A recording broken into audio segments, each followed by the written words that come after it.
And yeah, and Father Paul Abernathy, take it away. Thank you for being here. Oh, Bethany, thank you so much for having me. To all the rest of you, what a joy and an honor, truly a blessing and privilege it is to be with you all here today. Uh, Forgive me, I've not prepared a PowerPoint for today's presentation. I believe that we've seen many PowerPoints over recent months, and I thought it better to just do a dialogue. Certainly some of you can see your faces, and I certainly appreciate that. But really, we want to reflect on this idea of post-traumatic growth in the aftermath of COVID-19 and what that means for us in our personal lives and in our organizations. There's no question that we've been through a great deal in recent years. Now we can say the impact of the pandemic was severe. Certainly the impact on health, the impact on culture. More and more Americans have been isolated, not only Americans, but around the world. People have had challenges with access to basic needs, access to healthcare, and the list really goes on. But it's also a time that we have to reflect on and celebrate the many successes that have happened in the course of the pandemic. And actually, when I was reflecting on this talk here today and thinking about who all was going to be involved, it's incredibly apparent the heroism that is to be found right here in this group of people, the extraordinary heroic acts that happened, that this group did over the past couple of years, is something that has to be celebrated. There was a great deal of perseverance. There was a great deal of overcoming obstacles. There were more relationships that were built. There were more partnerships that were formed. There were many victories that occurred throughout the pandemic. And even there were things that happened that were it not for the pandemic, good things that happened, were it not for the pandemic, they would not have happened. So there's a lot really to celebrate, just as we acknowledge the defeats and the setbacks, which were certainly numerous as well. Now, perhaps we should begin by reflecting on trauma and what really trauma is. And I'm very thankful that in recent years, the understanding really of trauma has expanded, certainly personally, and even our understanding of community trauma has also expanded, but the understanding of trauma as an event or series of events, set of circumstances that's experienced by individuals, and we can also say communities that impact us emotionally, that can be harmful or life-threatening. We understand this is trauma, right? And there's many different ways that we can experience trauma. What is traumatic for one person may not be as traumatic for another person for a variety of reasons, but we really are talking about experience or set of circumstances, different complex compounding of experiences that really lead to this emotionally threatening or life-threatening experience that people have. If we take that as a definition of trauma, clearly, we can understand how the pandemic itself and a lot of things that happen in the context of the pandemic create not only this large sense of trauma that comes from confronting a life-threatening disease, but also all of the fallout that has happened as a result, whether we're talking about the increased gun violence, whether we're talking about the decrease in access to things like after-school programs or schools itself. There's a lot of trauma that has happened as a result. This where people feel emotionally unsafe. People feel as though they are physically unsafe at some point over the past 2 years. Now, it's important to understand that, again, we mustn't think of this just in terms of how it affects the person, but today we want to also talk about how this affects the community. That is to say that when a community experiences an event like this all at the same time, it shapes the way the community sees the world. Some of us remember 9/11, what happened on 9/11. And of course, some of us remember what it was like going to the airport before 9/11. And we remember going to the airport before 9/11. And I can remember taking people to the airport and actually walking without a plane ticket all the way to the gate of the plane and putting people on the plane. We didn't have to go through, the restriction wasn't the same as it is now. But now, you see, as a result of 9/11, all of that changed. And everyone who goes to the airport now, what they know is, unless you have a plane ticket, you will not get to the gate. That everyone has to go through that very intense inspection process. And so the experience of the world has changed for all of us in the airport as a result of 9/11. People who are born after that time, they will never know what it was like to walk to the gate of the airport without a plane ticket. They will never know that because their normal, our normal has changed and it will never go back. There are things that have changed as a result of this pandemic that we will never go back to. It doesn't mean that that's a negative thing, but it means that this trauma has impacted us in ways that we don't fully understand yet. Now, there's opportunity in this. There's opportunity because we don't fully understand what the long-term impact of this pandemic on our society is. That means we now are in a place where we could actually shape the impact that this trauma has on our society. We are the ones who are writing the history of this pandemic right now. There are things that that are going to change that in fact needed to change. There's no question. It's important that we will understand that. So I'm reminded of the story about Thomas Edison when he had watched his factory in New Orleans, New Jersey, his factory in New Jersey, in the early 1900s, caught on fire. And this very, very famous moment, his son Charles recounted to the Reader Digest in the 1960s what he was like whenever he was with his father, when his father saw that his factory was on fire. And so his factory was on fire and he's watching this. And his son, Thomas Edison, his son comes up to him. And Thomas Edison, much to his son's surprise, says, "Son, go and get your mother." And he hesitated. His son hesitated. He thought that was a really crazy thing to say when he was watching the factory that he had poured his life into was on fire. He said, Thomas Edison said, "Don't hesitate. Get your mother. Tell her to bring all of her friends.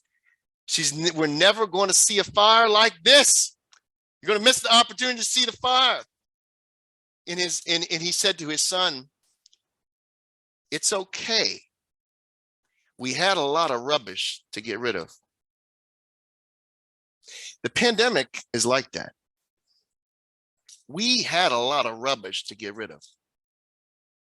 If we understand the pandemic as the fire, as an opportunity for the fire to burn our rubbish away, we would do well for it. Frederick Douglass understood that we needed times like this to disrupt the injustices, the inequities of our society. And this is what he says as a reflection that might guide our perspective on the pandemic today. "It is not light that we need," he says, "but fire. It is not the gentle shower, but thunder. We need the storm, the whirlwind, and the earthquake." These are the words of Frederick Douglass. Of course, he's reflecting in the context of slavery and the great abolitionist movement. But brothers and sisters, we need the storm. We need the earthquake. We need these crises sometimes to create new opportunities for us to really fashion society in a better way. So this is an opportunity, let us understand today, that we cannot lose. We cannot lose the opportunity that we have. This is not an opportunity that comes once in a lifetime. This is an opportunity that comes once in many generations. So we mustn't squander the opportunity that we have. So this leads to the topic at hand today, post-traumatic growth. And what really does this mean? A couple of psychologists, Dr. Tedeschi and Dr. Calhoun, in the mid-1990s, they developed this theory of post-traumatic growth that holds that people sometimes really experience positive growth in the aftermath of trauma. Now, I myself am a military veteran. I'm a combat veteran. I served in the Iraq War, and I know that there's a lot of attention given to the impact of the trauma of war on veterans. And we talk about post-traumatic stress disorder. And yes, we have too many veterans who are committing suicide. We have too many veterans who are homeless. That is true. It is also important to understand that there are many veterans who are performing extremely well as a result of their combat experience. We have veterans who came home from war who've gone on to be senators. We have veterans who have come home to be presidents, veterans who have come home to be CEOs, veterans even that have come home to be priests, dare I say. That is to say that that this idea of post-traumatic growth is really underestimated, especially whenever we now talk about trauma. We're in this period of time where we really talk a lot about trauma and the negative impact of trauma, but it's important to understand that there's a lot of growth that comes from trauma, that there's a lot of resilience that is built in the hour of trauma, that that as Dr. Tedeschi says, he says, people develop new understandings of themselves. They develop new understandings of the world they live in. They develop new understandings of how to relate to other people. They even reimagine the kind of future they might have and a better understanding of how to live. This is what he says from his research around post-traumatic growth. So that is to say that there are people here today living among us who, as a result of this pandemic, are contemplating right now the world they live in. They're reevaluating how they imagine the future. They're reevaluating how they imagine their life as a result of this pandemic. The great resignation that we see, that we keep referencing, the people that are quitting jobs and searching for new opportunities, is an example of that. So we're living in a time of great sort of upheaval, social change, wherein really there are many people who are oriented towards growth, not deficit right now. There are many people who are actually oriented towards growth, not deficit. Considering how we might be among that becomes very important. So let's reflect for a moment on resilience and what resilience is.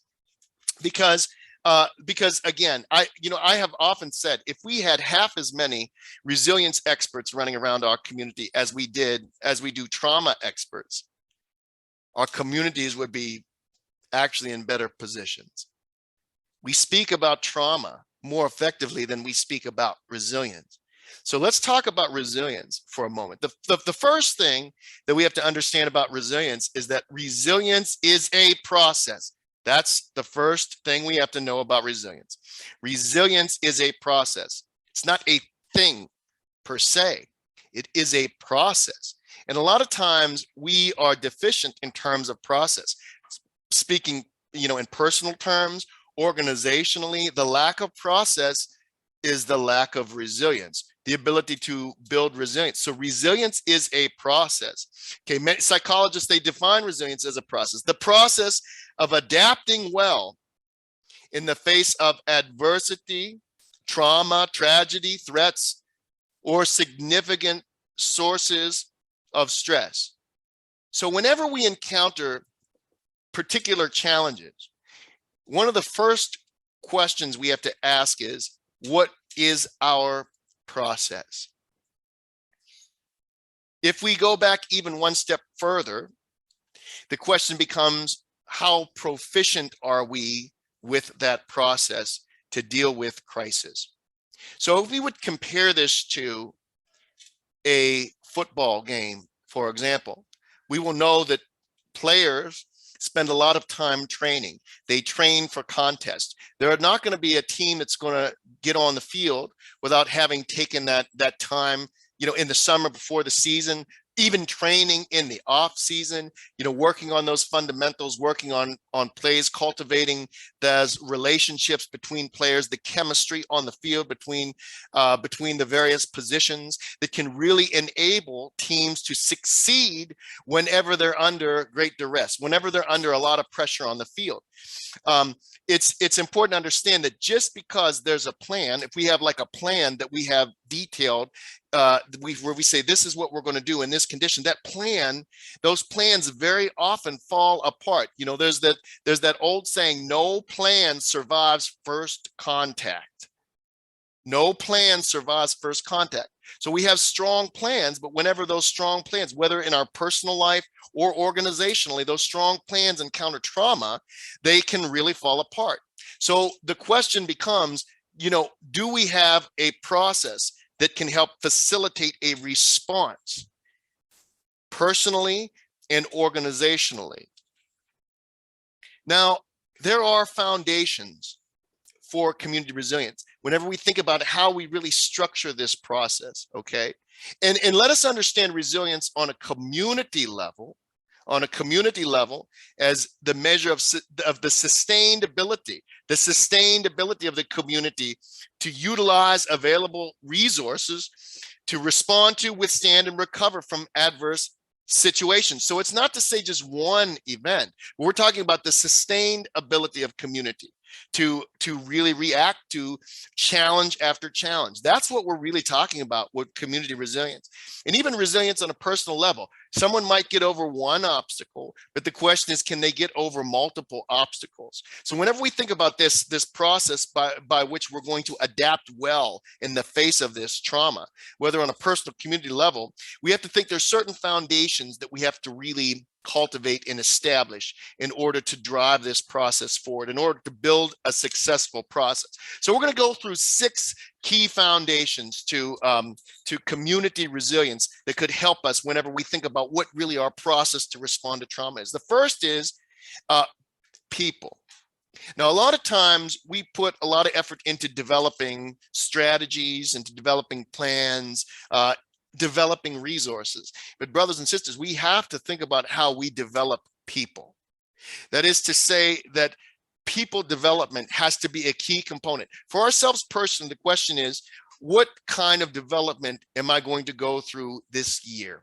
What kind of personal enrichment am I going to go through this year? So that has to be something that's always on the table. It's an ongoing initiative. But we think also in terms of leaders about how we are developing our folks. We think in terms of professional and personal development.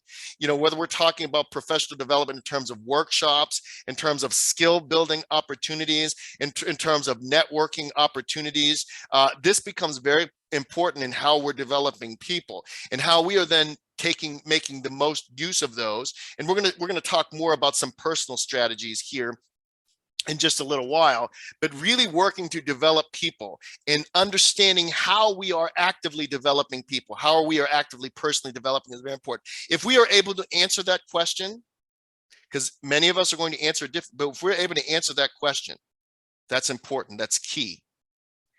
Secondly, systems thinking. Systems thinking. Now, here's the situation with systems thinking. A lot of times we want a really clear, we want a really well-defined solution. We want a formula, so to speak. But whether we're talking about challenges personally or organizationally, problems are very complex in nature very often. In fact, problems are many times multifaceted. There's not just one thing that is driving that problem, or there are many problems that comprise an issue. So the ability to overcome a problem very often means that we have the ability to address the problem in a multifaceted way. The ability to understand problems in a multifaceted way is key. So I'll give you an example of this. People talk a lot about gun violence, and they say, what do you want to do about gun violence? Okay, and it's a very challenging question. I've been in meetings where people have vehemently argued that, you know, this is what we have to do about gun violence, and they get on this one thing. And someone else says, no, this is what you have to do about gun violence. They get on a different thing. And when I listen to it, I think, well, they're both not wrong. It just happens to be that we have to do not one of them, but both of them at the same time. You know, people talk about gun violence. We say, well, we've got, you know, for example, we've got too many guns on the street. Well, we have to think about that. How do too many guns get on the street? We have to think that, well, we have social media that's a big driver. You know, there's a lot of beef that starts on social media, and that social media fuels the gun violence. So we have to think about that. We have to think about that there's a lot of the perpetrators of gun violence themselves are victims, or they're related to victims of gun violence. So we have to think about that, the role of trauma in that, right? And the list goes on. So when we look at this issue of gun violence, there are many problems. It is a multifaceted issue. So the ability to develop systems thinking, that is to say, to take one issue, one problem, and dissect it to break off the smaller problems that contribute to the larger issue, and think about how we can leverage multiple entities, people, initiatives to address multiple problems at the same way is key. Systems thinking. Thirdly, it's adaptability. Being able to adapt to change is key. One of the worst things that has plagued Western Pennsylvania is this memory of the steel towns. And some of us are from these steel towns, and people are always talking about, well, you know what McKeesport was like back in 1930. And they talk about in the Hill, they said Wiley Avenue days. And, and we talk about all of this. And what happens is sometimes people look back to this time where the steel industry was king. And they think, wow, if we could only go back to that. But here's the thing, steel is gone and it's not coming back.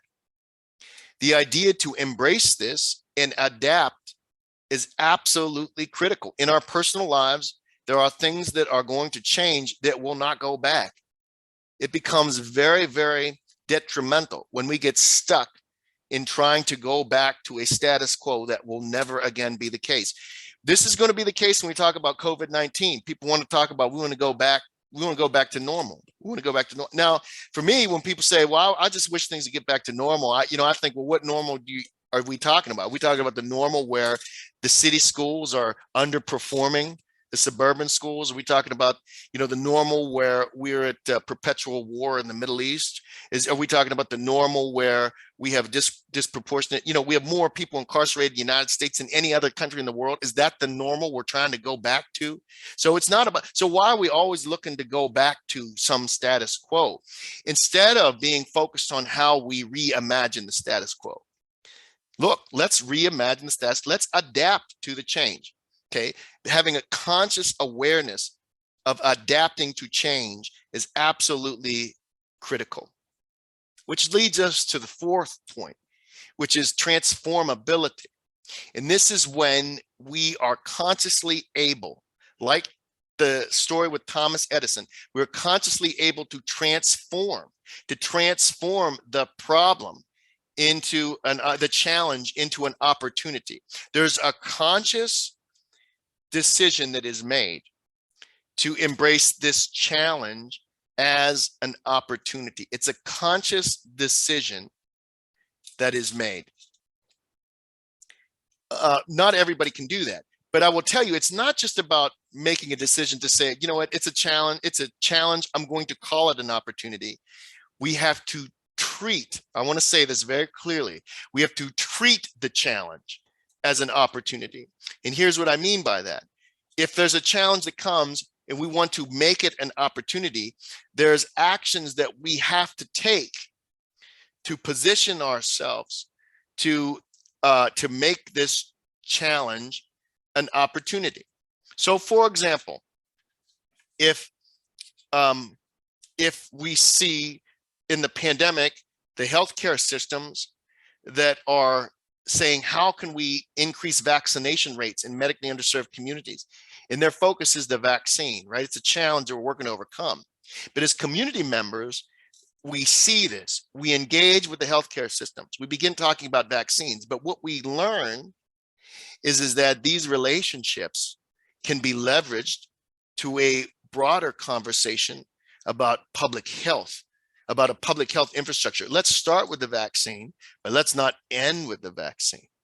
We begin to realize in the moment, you know what, there's real opportunity here to redefine community, the public health infrastructure that impacts community. For example, we think in these terms, right?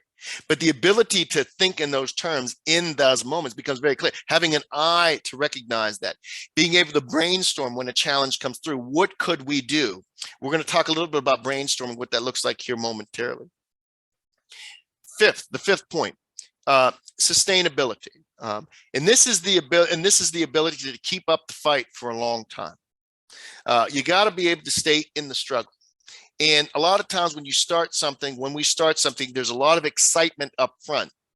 But what happens whenever you get a few months in, a year in, and change is slow, progress is slow, the ability to sustain that fight becomes very key. you'll hear many authors talk about that sort of slump that most authors get through when they're halfway through their work, when they're halfway through that book. And there's a lot of people that start to write books, but in fact never finish writing a book because they get halfway into it, that slump kicks in, and they're just unable to sustain it. They're unable to keep it going. We have to be able to power through the slumps. That's key. So how do we do that? We have to build the ecosystem that sets us up to be successful.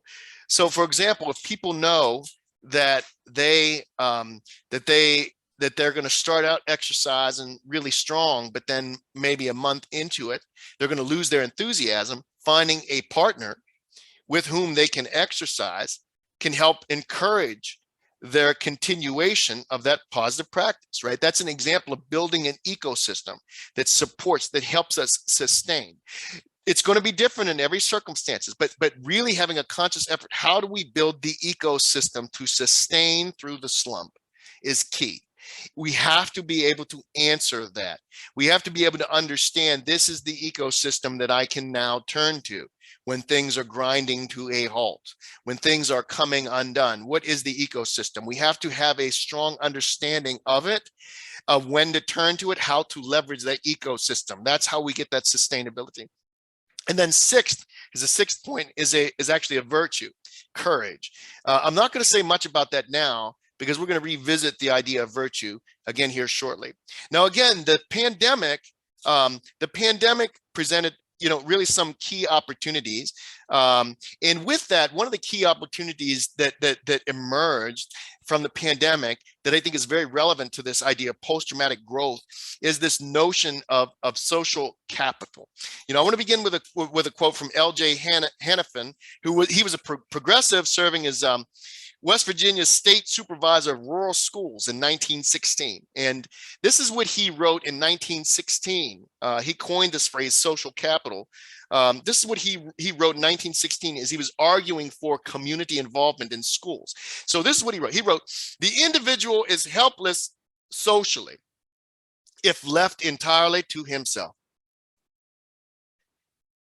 If he may come into contact with neighbor, there will be an accumulation of social capital, which may immediately satisfy his social needs and which may bear a social potential sufficient to the substantial improvement of living conditions in the whole community."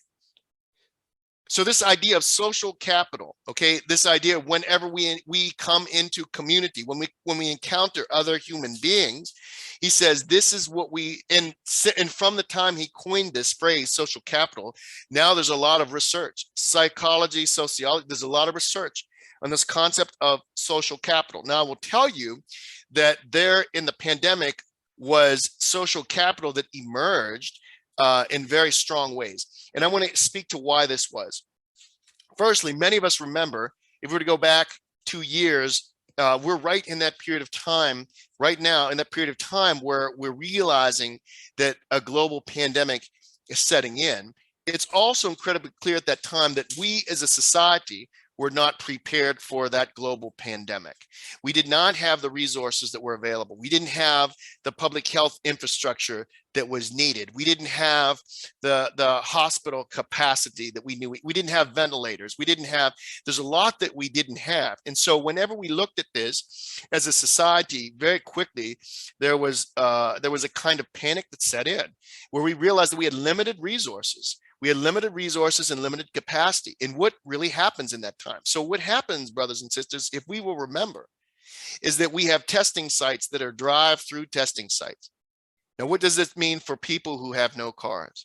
We have food distribution points that are drive-through only food distribution points. We had people that had positive, we had testing sites that were only available in some communities. We had some communities that never had testing sites. Almost 3 years in to the pandemic, the Hill District right here where I'm at, we got our first testing site. So we had people riding the bus, public transportation with signs and symptoms of COVID for maybe 2 hours in order to get to a testing site when testing sites were made available to them. Okay, so that is the reality that we lived through, where the systems failed. But as a result of that, there was an infrastructure that emerged that it's very important we mustn't lose this. The late great professor of religion from Princeton University, Dr. Al Rabateau, in his defining work on slave religion, he referred to the emergence of the Black church as the invisible institution. It's a fascinating story, if ever you were to look into this, but this idea that it was not an official institution, it wasn't a recognizable institution even to society at large, but on the plantations, in the filled streams of North America, it was very alive and very real. It just was unseen. I kind of use that in reference to the public health, the infrastructure that emerged in the pandemic, and the social capital that was found in that infrastructure as being an invisible infrastructure. So this idea that because the system failed, there was this vast infrastructure that was really not part of the official system in any way, that was addressing the needs of the community in a time of great crisis. This invisible infrastructure. A lot of times when people talk about how do we change, for example, the system, how do we change the system? I might submit a better question now might be, how do we enlarge the system? How do we now incorporate this infrastructure, this invisible infrastructure that emerged, where we had neighbors who were taking care of each other? We had community-based organizations that were hubs for community resources. We had community members very quickly become trained in epidemiological protocols. We had partnerships forming between community members and healthcare systems. We had people working in the community in meetings with people in the state, local and state levels, facilitating wide-scale responses to situations. So we mustn't lose this. This is the social capital that was built as a result. And the question becomes, how do we not change the system per se, but how do we enlarge the system? How do we now incorporate this infrastructure into the system is a question that perhaps we can wrestle with. This social capital is incredibly valuable, incredibly important, and incredibly relevant to the work that all of us are doing, being mindful of it, and intentionally creating more opportunities to bring folks together in an operational sense, folks together not just to talk and hang out, that's very important, but also really to leverage these emerging relationships towards a positive objective becomes very important. Now, in all of this, we need to have the right mindset to address the challenge. And it does beg the question, how do we really change the mindset of folks? How do we change our own personal mindset?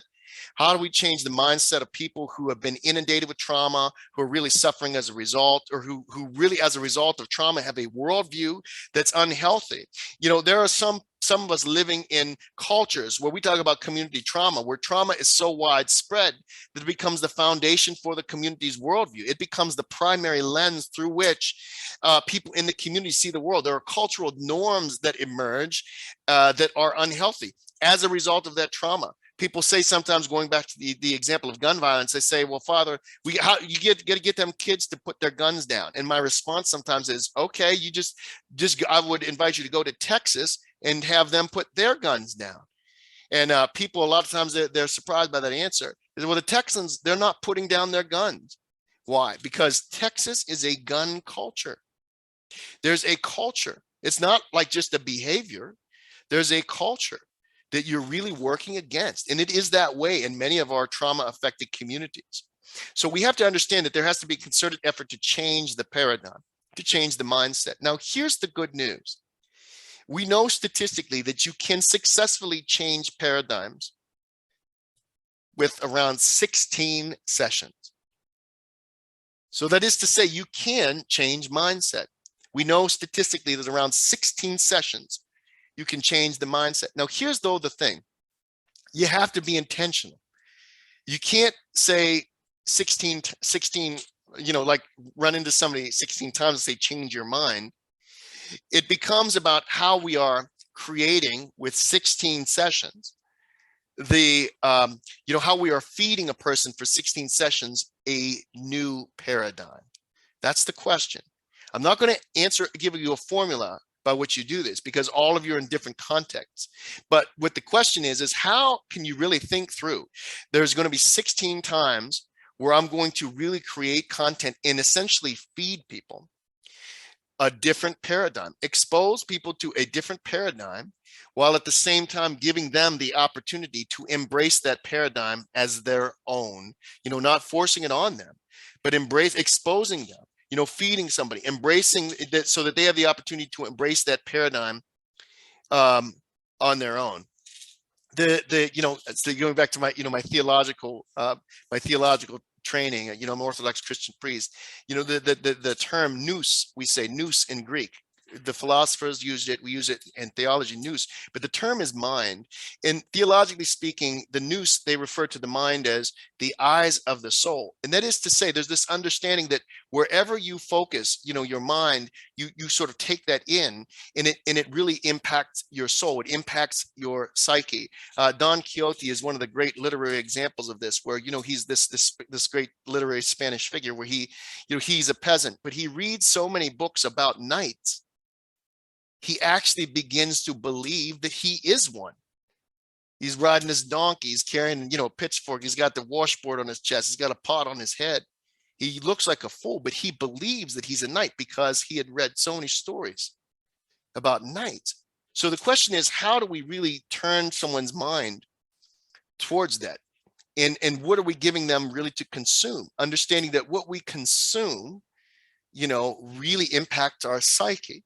And being intentional about how we're doing this in 16 different sessions. Just a couple of examples of how we really do this. Firstly, number one, we can create opportunities where people can experience a different reality. We can talk about Netflix. Netflix has this really great example of when they crowdsourced solution. I know many of us have Netflix. We've used Netflix, but Netflix some years ago, they wanted to give a cash prize. I think it was like around $1 million or so. They wanted ideas for how to improve the performance. They wanted to improve the performance of their algorithms. These algorithms we all use about these are the movies that you like, these suggested movies, and they offered a cash prize. Let's see who comes up with what, right? And what's amazing? They got 44,000 submissions. 44,000 people came up with ideas about how to actually make the algorithm perform better, the ideas. Now, what's interesting is 30,000 of those ideas were actually lower performing ideas than the algorithm they currently had.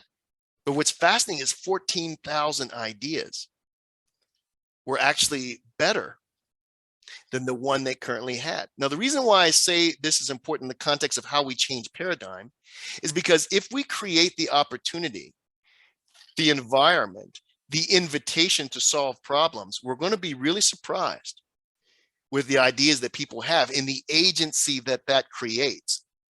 Mitch Weiss from Harvard Business School, he talks about in his book, We the Possibility. He talks about this. He does a review of a company that was run by former special forces folks. That what they would do is they would host, and we do this in our organization actually on a monthly basis, what he called possibility sessions. So in the possibility session, what they did is you put a problem on the table, and you invite everyone on the team around. I mean, everyone on the team. You got someone mopping your bathroom. Why would you not include them? You got someone who's, answering your phones. Why would you not include them? You never know where the next best idea is. And the possibility set where you come together as a whole team and you say, look, this is the problem. What are we going to do about it? And I'm going to tell you this, the exercise alone, let alone the ideas, the exercise alone creates a new paradigm for the organization. It becomes a paradigm of possibility. It becomes a paradigm of what if. It becomes a paradigm of we can. It becomes a paradigm of mutual support. It becomes a paradigm where people realize the answer to their problem may lie right in the cubicle next to them. It changes. So this is an example of how we work to change paradigms. Another thing that becomes very important is, I just wanted to offer a word on spirituality as well, because from a Western mindset, we minimize the role of spirituality. And this is in large part because of the Enlightenment and what happened in sort of the development of Western philosophy in the aftermath of the Enlightenment. Sigmund Freud was a major contribution here. You know, Sigmund Freud, he described religion as escapist, illogical, pathological response to adversity. You know, he described religion as a pathological response to adversity, okay? And existential angst. And a lot of that attitude is often carried forward in sort of the social service sector here, in fields like social work and fields like psychology that we see here. The challenge, however, is that is not very often the paradigm that fits very well in, for example, communities of color, where there's much greater emphasis on spirit, even in terms of sort of the African perspective, how we understand anthropology from an African sense.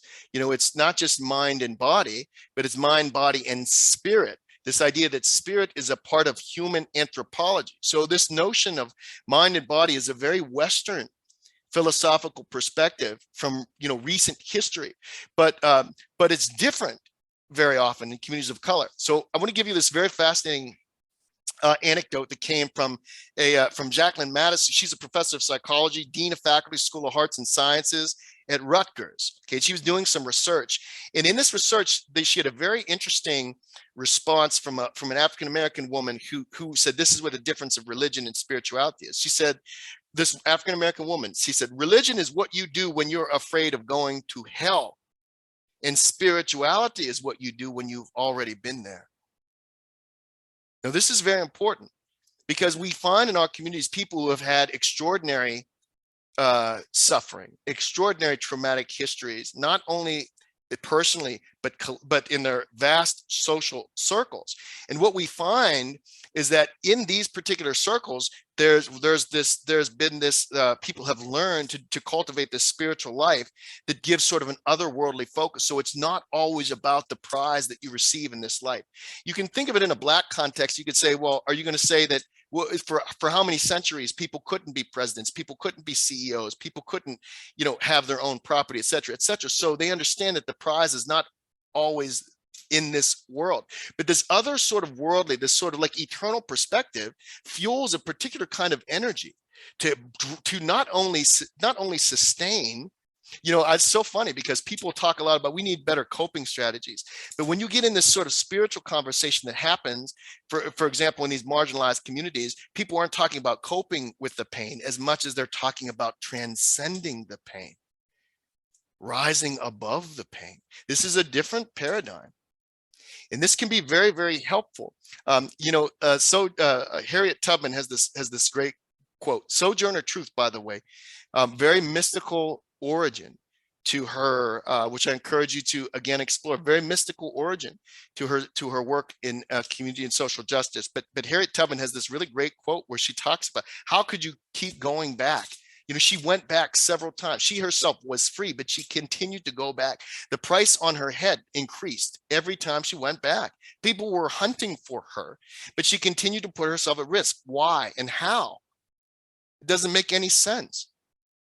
But she had this otherworldly sense. So this is what she said. Like, how did you make it out of that? Someone asks, right? And she says, it wasn't me, it was the Lord. I always told him, I trust to you.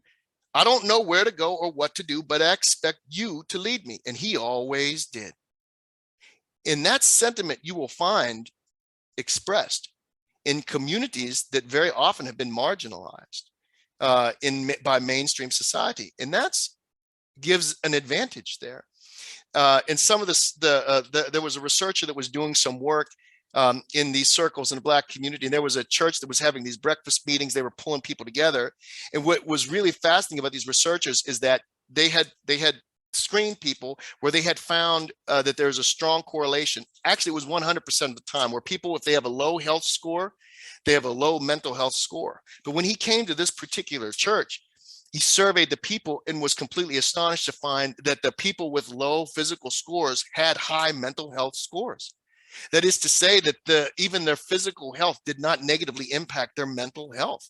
So they had something that helped them again rise above that, where they were able to keep that positive orientation. There was a particular kind of growth that happened in the context of the various traumas that they were experiencing. So I want to say one final word on virtue, because this becomes very, I'd mentioned courage earlier, right? Courage is a virtue, and we don't have enough discussion on virtue and the role really of virtue in being really resilient. This strong adherence for virtue, this desire to live a virtuous life.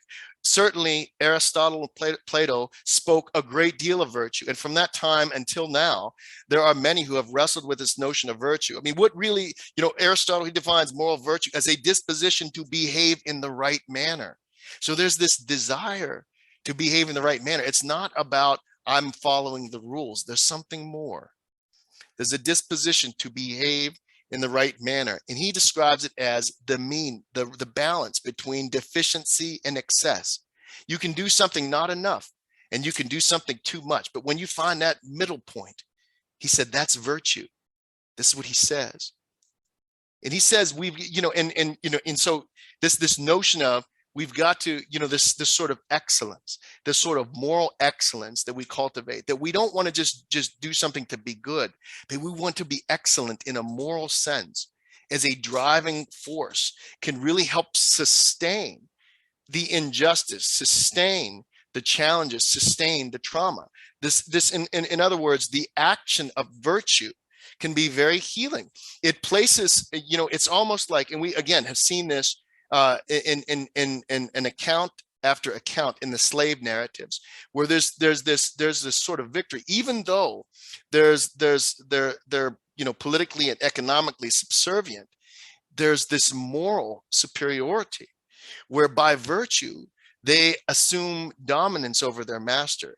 It's a very fascinating paradigm, and it's one that I would encourage us to really consider, because again, from the time of the ancients until now, this has been understood as really a driving force in being resilient in the face of trauma. So what are just to review very quickly the moral virtues for Aristotle, and just for us to reflect on. Number one, courage, in the face of fear. Courage in the face of fear. Two, temperance, understanding when to limit our excess, to do, we're doing too much, a little too much, right?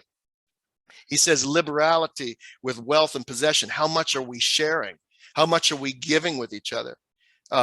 He says magnificence with great wealth and possessions. That is to say that whenever we are given, we do great things with them. It's like, just because we have something, then that doesn't mean we don't do something great with them. Doing something great with the things that we have. If we have something that's a little, we should do something great with it. As we're saying. Magnanimity with great honors. And what we mean by magnanimity, that means of being of great mind and heart, being willing, listen to this, being willing to face danger for a noble purpose. We still look at Martin Luther King Day, being willing to face danger for a noble purpose. Proper ambition, keep our ambitions in check. We're going to get hurt if our ambition is in the wrong way. Truthfulness, being honest, right? Being truthful. Witness in conversation. That means we got to hear people. Say, I hear what you're saying. I'm going to witness to what you say. Becoming not only a sounding board for people, but really raising up the voice of others. There's a lot of people say, I want to be a voice for those who have no voice. It's better to help those who have no voice be a voice for themselves. Modesty and righteous indignation in the face of injury. Okay, being able to know when to beat that drum of righteousness. When we experience that sort of injustice of injury. Brothers and sisters, there's much more to be said when it comes to the topic of post-traumatic growth, especially in the aftermath of this pandemic. I humbly submit these thoughts for your consideration. I would only reiterate that this is a critical time, a time of great change and social upheaval. This is a time that we mustn't squander, for it is a time that will not come to us again. It will not come probably to our children or even our children's children. This is our time, and we must celebrate it. We must rise to it. We must grip it. We must send it forth towards a righteous direction, and we must do all of it together. I'm deeply honored and again privileged to be with you this day, and truly I appreciate your kindness and gracious attention. Thank you so much. Thank you so much for that presentation. That was wonderful. Folks on this call, we have about 8 minutes left. So if anybody has any questions, please feel free to either throw them in the chat. Jermaine, wonderful, go for it. Thank you so much, Father Abernathy. Always just a joy and a pleasure to hear you speak. So I know this is probably a whole nother topic. I like that. But I just, in hearing you speak, what really came to my mind is in this time that we're in, there's a increasing and alarming amount of young folks who are taking their lives. Yes. Can you speak to that briefly? And it seems to be like the age range, I would say 15 to 30-ish. Yeah, what would you say? Imagine we are those folks. What would you say? Yes, this is such an important topic, and certainly I'm no expert in any of this. What I would say, one simple reflection is that brothers and sisters, social media does not replace relationship. We are not islands. And part of the challenge is we have more and more young people who are suffering in social isolation. If we talk about what we spoke earlier about social capital, even if we talk about or if we land with virtue, we talk about how we're passing things from one generation to the next. We have children who really are extremely isolated right now. Social media does not take the place of true relationship, and so this is really a crisis among our youth. Very recently, I was in a conversation where people were talking about how hard it is to get teenagers at the rec center, and the people who were actually talking about this, they were in their 60s, and they were talking about how when they were teenagers, they were in the rec center, but now these kids, they're not there because they're engaged in their houses, actually in social media or video games or this type of thing. So this is very, very problematic, and I think we have in this particular context children who are seeking advice from other children who are being led by other children to really a devastating effect. So I think what we have to do is we have to really consider, firstly, there's this problem we have to wrestle with now. Okay, and that is to say, what do we do about these children who this is their reality now? And how do we really disrupt this reality? In some ways, the pandemic has further complicated this reality because of it's made this sort of more widespread. But it's a reality that we must disrupt. While we consider that, we have also to recognize that as we raise children now, that we have to consciously raise children in a social context. This idea about the nuclear family being the unit that raises children is really, it's not a very good perspective. It's a very American one. But in other countries, they say, well, who raises the children? They're talking about aunts and uncles. They're talking about grandparents. They're talking about neighbors. We don't have the sense of the nuclear family. But I think we have to start a campaign about, child rearing in the United States and having the extended social network, a multi-generational extended social network, and not just talking about it, but really talking about what is the campaign to achieve that. We've done this before. You think about how we've achieved, non-smoking. Like 50 years ago, you could just light up a cigarette anywhere you wanted to. But of course now, you can't do that. The culture has changed. Talk about recycling. We got these blue bins now here in the city. We got to put recycling out. People are figuring this out, what to do. We didn't have that in the 80s or the 70s, right? Recycling, but it's part of but that's because there's been concerted campaigns. So we need a campaign around child rearing. I really think that's desperately needed. And I think that going back to the reality now, we need to help, I think we need to help children and figure out how to help children build that social capital, multi-generational social capital. Certainly, working with schools to do that. I think working with certainly parents, community, coaches to really do that. But really helping to to engage these children now and working to consciously build a multi-generational social capital is really going to be key. There's so much more to be said by this. I'm no expert, but that's just a thought, Ms. Germain. Thank you. We do have one question in the chat. I know we don't have a ton of time, so but Carl was asking, how do we call in historically oppositional parties into the possibility paradigm and make them want a seat at the table? So you broke up the political parties, opposing political parties, you mean? Is that what I heard? I believe that's what. Carl, can you jump in either in the chat? Father, whether it be law enforcement or just people of historically oppositional ideologies, our fellow neighbors, in terms of trauma response programs in schools for kids, how do we call in law enforcement or our neighbors to have these conversations? Yeah, I love that question. Very important question. So to that, I'd say the first thing I would say, repetition. Repetition is absolutely critical. So there's two things. Number one, the invitation has to be constant. So what's really interesting is if you look at, like, for example, children who their fathers are not in their lives. So there's two things here. First, you have the reason why the father isn't in their life. Okay.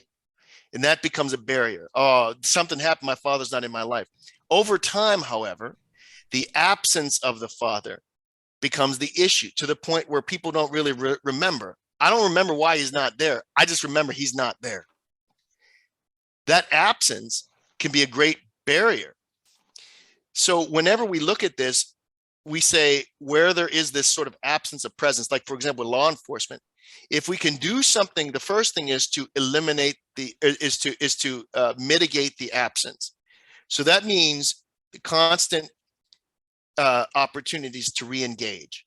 You always want to give people the opportunity to engage. Now, if you have like 10 meetings and they don't come to any of them, you send an 11th invitation.